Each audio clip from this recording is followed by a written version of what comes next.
Good morning. I've been asked to make a quick video on how to format and send an email so that it doesn't get lost in someone's email chain. So you probably already know the basics of email. You need to have an address. It needs to be formatted for the proper person. You know about where you should know what a subject line is, and you know what the body is. I'm just going to work through those in a little bit more detail for clarity's sake. Depending on your program that you're using, you may have to type out a complete email address. For example, my email address is, I have to type in my username,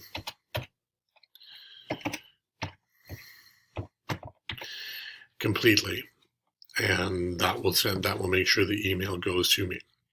You'll notice there that it switches to my name. That's because my name is recorded in the databases of the system. So it remembers who is a member and who is not, and automatically fills those in. Depending on the program you use, you might be able to rely on this or you might not.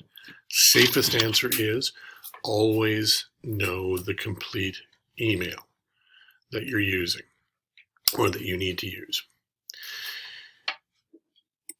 What does the subject line do? The subject line is important because it lets your audience know what they are receiving. It also suggests or helps your email get past a spam filter. The spam filter looks at the subject and the contents of emails and decides whether the recipient wants to get those or not.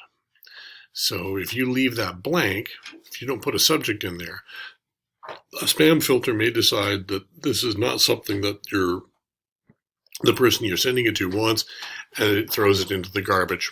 And you may think you've sent your email, you may think you've sent your assignment in, but your person has never received it.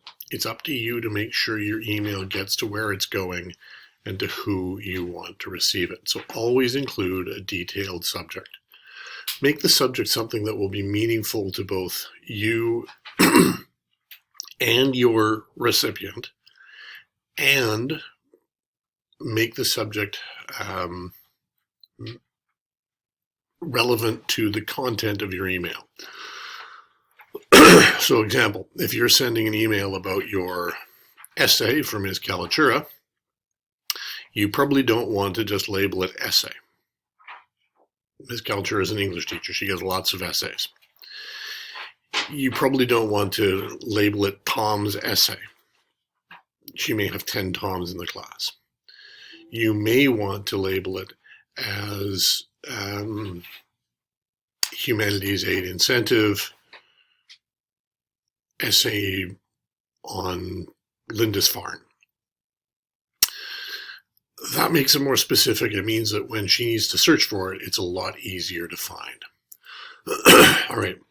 The body of your email is where you can type your message. Keep your messages short. Long emails slow people down and tend not to get read. Don't put your essay here. Don't cut and paste your essay here.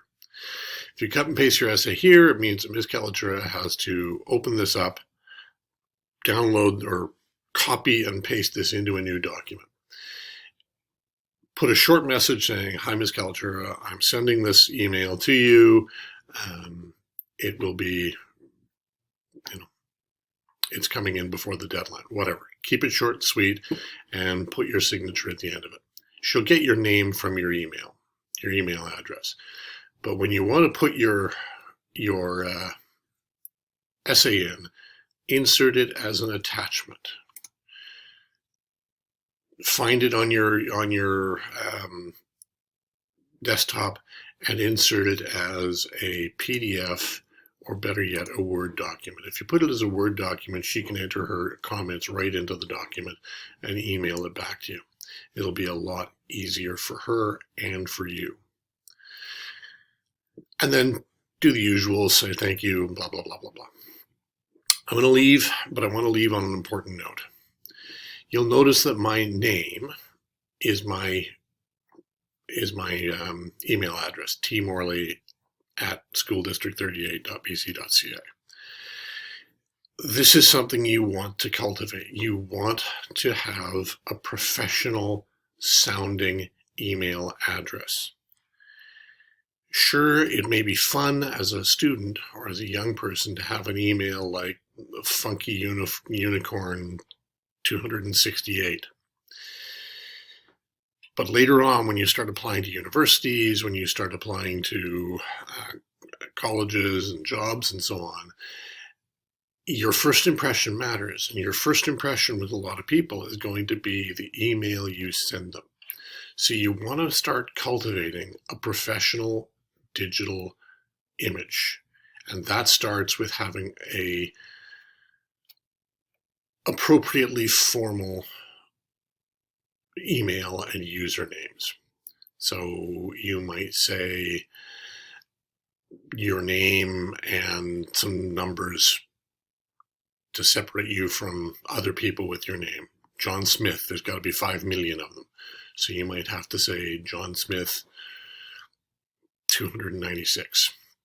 Who knows?